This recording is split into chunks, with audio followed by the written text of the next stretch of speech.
Halo Bapak Presiden Republik Indonesia, halo Bapak Jaksa Agung, halo Bapak Kapolri, halo Bapak Kapolda Metro Jaya. Dengan ini Hotman menyatakan permohonan maaf kalau ada ucapan atau tindakan saya yang kurang berkenan pada waktu konferensi pers, pada waktu setelah selesai pemeriksaan tersangka mantan Jampitsus di Kejaksaan Agung pada tanggal 17 Juli 2026. Ya, apapun yang saya ucapkan murni hanya dari aspek kepengacaraan, tidak ada motivasi atau keterlibatan politik apapun.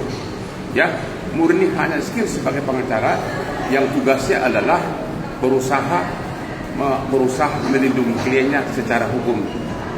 Sekali lagi, Bapak Presiden RI, Bapak Jaksa Agung, Bapak Kapolri, dan Bapak Kapolda Metro Jaya, sekali lagi Hotman minta maaf. Sekian dan terima kasih.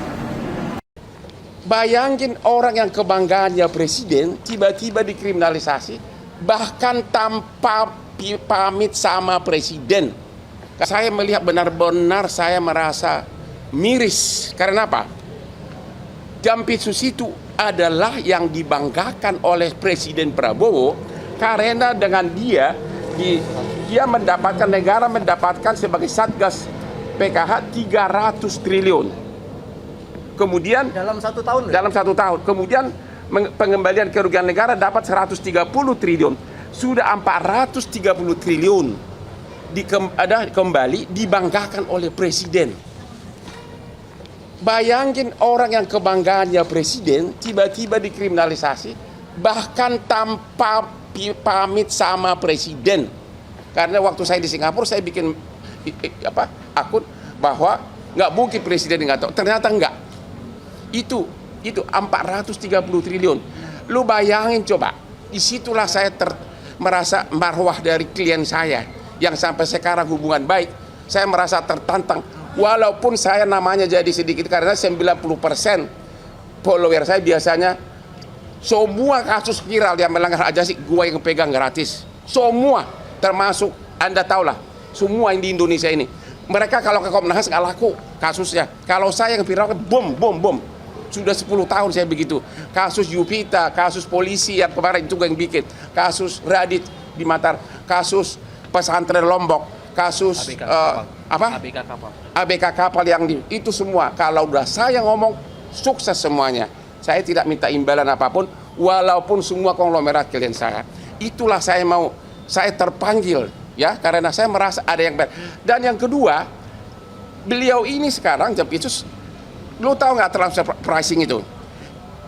Dalam sejarah kejaksaan di Indonesia sejak zaman Majapahit, termasuk presiden-presiden yang sebelumnya, belum pernah ada kejaksaan ya, ini aja sudah 430 triliun yang terkumpul uang berupa uang cash masuk ke kas negara. Apalagi dengan transfer pricing, lu tahu nggak ribuan triliun ruginya yang sedang diproses sekarang. Belum lagi yang nggak ketahuan karena zaman itu sudah berlangsung dari zaman presiden zaman dulu. Ya, berarti banyak oligarki yang terapa di sini terganggu. Ya, belum lagi kasus petrol, ya, si R yang lagi di Malaysia, belum lagi kasus MBG segala macam. Jadi benar-benar dengan melakukan itu terhadap Jampitsus ini, mantan Jampitsus ini, benar-benar saya melihat kurang penghormatan terhadap Presiden Prabowo. Itulah alasannya saya terpanggil. Saya tidak mengharapkan uang dari Jampitsus ini karena saya tahu tidak mungkin dia bayar saya mahal. Saya bayarannya super mahal di Indonesia. Ya, itulah backgroundnya biar tahu. Sudah, kamu tahu semua bantuan hukum yang kita kasih, yang saya kasih itu banyak uang dari saya nggak usah bilang. Kasus Radit semua saksinya gue yang biayai. Kasus ABK kapal gue yang biayai ke Komisi 3. Semua, nggak mungkin. Puluhan pengacara saya kirim. Jadi bagi follower saya yang merasa kok Hotman sekarang jadi begitu, yang semula 95% sebagai pengagum saya, silahkan gue ambil resiko itu. Tapi di mana logikanya? Seorang bawahannya presiden, ya, justru mentersangkakan, mempermalukan bawahan yang lain yang adalah kebanggaan presiden yang telah mengembalikan uang kepada negara 430 30 triliun cash. Dengan cara seperti ini. Dengan cara tanpa diperiksa saksi, langsung bung. Anda jawab sendiri, ada apa? Memang tujuannya sudah terkabul, akhirnya dia mundur, sudah menang. Tapi hukum akan berjalan terus. Itulah background saya. Saya tidak rela marwah Bapak Presiden yang adalah klien saya 25 tahun sama adiknya Hasim. Saya tidak rela karena saya seorang pengacara, saya bebas ngomong. Jangan tanya saya cari muka.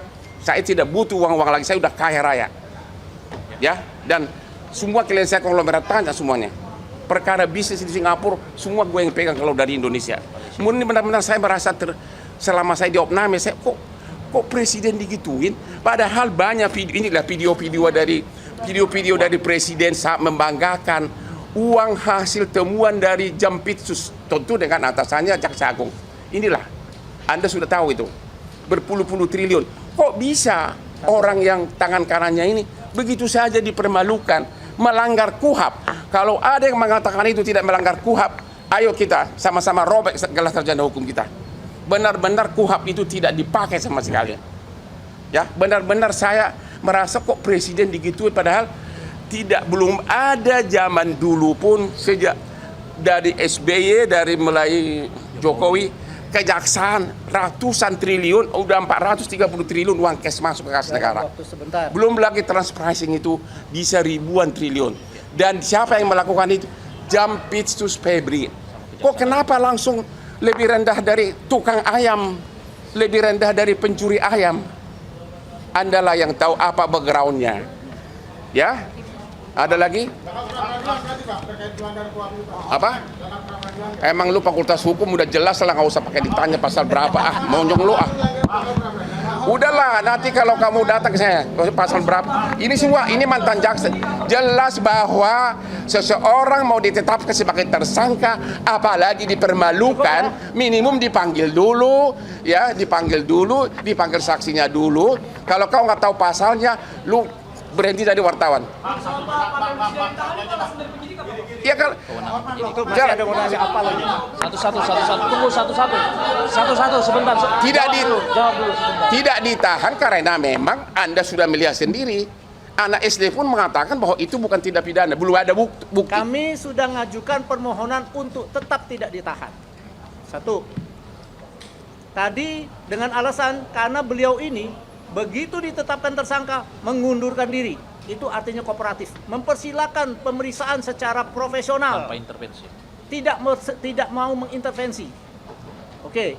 Selanjutnya kedua, karena sudah tidak Jampitsus, dia tidak bisa mengatur apapun yang ada di dalam sini lagi. Sudah ada PLT-nya. Ketiga, barang buktinya pun sudah dikuasai oleh penyidik.